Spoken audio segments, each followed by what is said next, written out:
मेरे साथ नवनीत शर्मा वरिष्ठ पत्रकार और उज्जवल शर्मा वरिष्ठ पत्रकार जो हैं हिमाचल से जुड़े हुए हैं, जो हिमाचल की राजनीति की खासी जानकारी रखते हैं। इनसे चर्चा करेंगे। आप दोनों का स्वागत है। उज्जवल जी, सबसे पहले मैं आपके पास आना चाहूंगा, जरा ये बता दीजिए कि कल जो टिकट आए, नाम आए प्रत्याशियों के, उसमें आनंद शर्मा एक ऐसा नाम था जो चौंकाने वाला था। हालांकि सतपाल रायजादा का नाम पहले से चल रहा था। आनंद शर्मा शिमला से आते हैं और भाजपा की तरफ से अब यह कहा जाने लगा है कि यह बाहरी चेहरा है। क्या लगता है आपको कि कांग्रेस की स्ट्रेटजी है या फिर कांग्रेस के पास लोगों की कमी थी, प्रत्याशियों की कमी थी? देखिए अनिल जी, कल जो 2 टिकटों का आवंटन हुआ है तो निश्चित तौर पे एक जो चौंकाने वाला फैसला रहा है वो रहा है कांगड़ा को लेकर।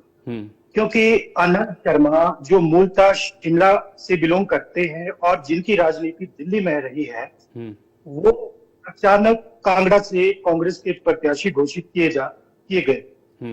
अब इसके अलग अलग पहलू है। अगर हम उनपे थोड़ा सा उनपे विचार करें कि लंबे समय से कांगड़ा में कांग्रेस एक कद्दावर चेहरा ढूंढ रही थी। तो कभी इसमें आशा कुमारी का नाम चला, कभी कांगड़ा से 2-3 चेहरों के नाम लिए गए, लेकिन कांग्रेस को कहीं ना कहीं ये लगा कि हम पिछले 15 सालों से यह सीट लूज कर रहे हैं और हम यहाँ पे एक नया एक्सपेरिमेंट करते हैं। और नए एक्सपेरिमेंट की दौड़ में अचानक से आनंद शर्मा का नाम आ गया। देखिए, आनंद शर्मा का नाम आने के पीछे जो एक नई बात उभर के सामने आई है वो आई है भाजपा को काउंटर करना जातिगत समीकरण पे।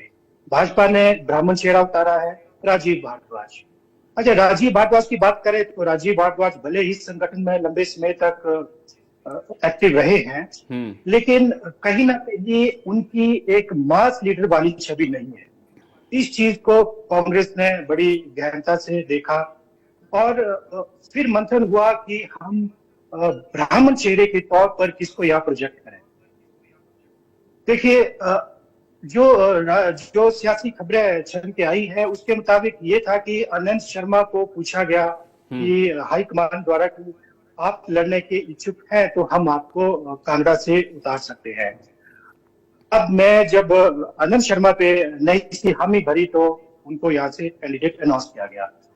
तो अब हम इसको अगर इस नजर से देखें कि आनंद शर्मा बाहर के हैं और वो कहीं ना कहीं भाजपा इसको मुद्दा बनाएगी, तो ये बात इसलिए गले नहीं उतरती है कि आनंद शर्मा बेशक कांगड़ा पार्लियामेंट्री से नहीं है, लेकिन वो हिमाचली है। वो हिमाचल से बाहर नहीं। ये फार्मूला यूपी में चल सकता है, बिहार में चल सकता है, अदर स्टेट में चल सकता है, लेकिन हिमाचल में हिमाचल के ही लीडर्स को उतारा गया है जो एक्स कैबिनेट मंत्री रहा है, कांग्रेस का एक बड़ा नाम रहा है। दूसरी बात यह है कि कांग्रेस को यह लगता है कि जो एक अंदर खाते गुटबाजी जो अभी जो है लास्ट फरवरी मार्च में जो एपिसोड हुआ था, 6 जो कांग्रेस के कैंडिडेट बाहर गए थे और बागी होकर उन्होंने बगावत करके भाजपा का दामन थामा था, तो कहीं ना कहीं कांग्रेस ने इस पर भी मंथन किया कि अगर हम आनंद शर्मा को कांगड़ा से कैंडिडेट बनाते हैं तो कांगड़ा का वो खेमा जो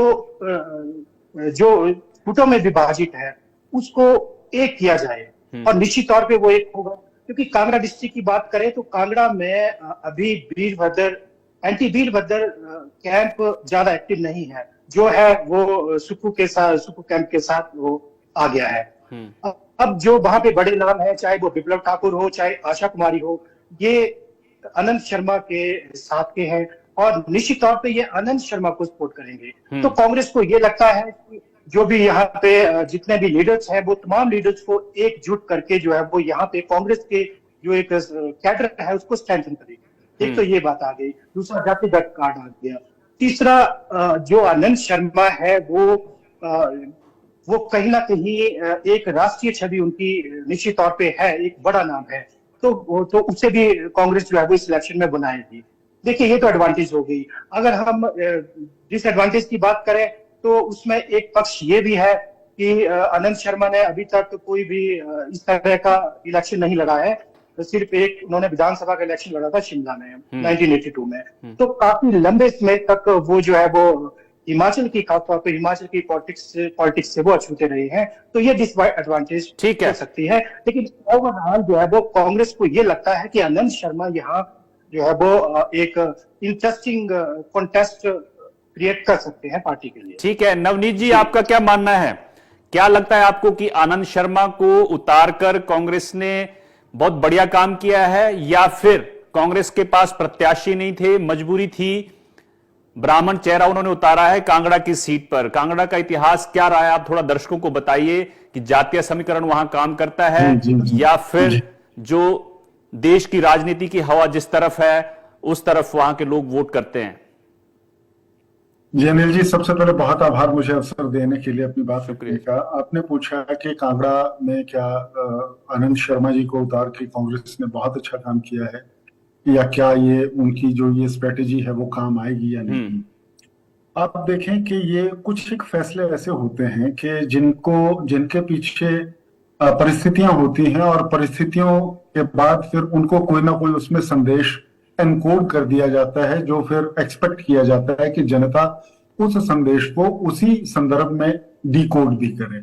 मैं क्या कह रहा हूं, उसका मतलब ये है सर कि सबसे पहले आशा कुमारी जी का नाम यहां से चला, तो ये कहा गया कि जी वो उनके कोई केसेस हैं या कोई केस था, और उसके बाद वो हारी हुई है। उसके बाद उनका नाम काट दिया गया। उस एक गुट चाहता था कि आशा कुमारी आए चुनाव में, और एक गुट चाहता था, जो ज्यादा शक्तिशाली वोट था, वो चाहता था कि आशा कुमारी ना आए। उसके बाद जैसा उज्जवल जी ने कहा, आनंद शर्मा जी तो सीएम के खास हैं, और आशा कुमारी जो हैं वो चंबा से आती हैं। आज तक किसी की हिम्मत नहीं किसी भी राजनीतिक दल की चंबा से कैंडिडेट दें कांगड़ा के लिए। बिल्कुल बिल्कुल बिल्कुल, मैं उसी पे आ रहा हूँ। उसके बाद डॉक्टर राजेश शर्मा पीछे हट गए। फिर जब ब्राह्मण चेहरे की बात की गई, वो पीछे नहीं हटे, लेकिन उनको मौका नहीं दिया गया, जबकि वो बहुत आगे तक थे। उसके बाद आरएस बाली ने कहा कि भी मैं लोकसभा टिकट का त्याग करना चाहता हूं अपने विधानसभा क्षेत्र के लिए, और मैं वहां नहीं जाना चाहता लोकसभा, क्योंकि मेरी कमिटमेंट्स हैं अपने विधानसभा क्षेत्र के लिए। जैसा उज्जवल जी ने कहा, नो डाउट आनंद शर्मा जी बिल्कुल एक हिंदी और अंग्रेजी दोनों भाषाओं पे उनका बहुत अधिकार है। 1982 में उन्होंने शांता कुमार से भी बड़े नेता दौलत राम चौहान जी के खिलाफ चुनाव लड़ा, और जब उस जमाने में जमानत जब्त हो जाया करती थी, वो सिर्फ 3000 वोट से हारे थे 1982 में। और उसके बाद वो, क्योंकि गांधी परिवार के क्लोज थे, अच्छा बोलते थे, अच्छा सोचते थे, अच्छी अभिव्यक्ति थी, इसलिए वो देश की जो ऊपर वाली राजनीति है उसमें उनका बहुत लंबा। लेकिन अब आप देखिए कि यही आनंद शर्मा जी हैं जो G23 का भी हिस्सा रहे, और ये कोई संयोग नहीं है कि गुरुग्राम से राज बब्बर जी को टिकट मिलता है, चंडीगढ़ से मनीष तिवारी जी को टिकट मिलता है, और कांगड़ा से अपने आनंद शर्मा जी को टिकट मिलता है। उनकी छवि बहुत अच्छी है, कोई घोटाला गड़बड़ झाला उनके साथ नहीं जुड़ा है, इसलिए उनके अगेंस्ट कहने को कुछ नहीं है सिवाय इस तरह की एक छोटी चीज के कि जी वो शिमला के हैं या इधर के हैं या उधर के हैं। जबकि मुझे लगता है राजनीति में इससे कोई असर नहीं पड़ता, लेकिन असर तब पड़ता है जब लोग कंगना रनौत को बाहर का आदमी बताएं और आनंद शर्मा जी से को कहें कि ये घर के लोग हैं। फिर जब मानदंड हो तो फिर सबके लिए बराबर होने चाहिए। इसी तरह जब आशा कुमारी जी का नाम कटा तो ये कहा गया कि वो हारी हुई हैं।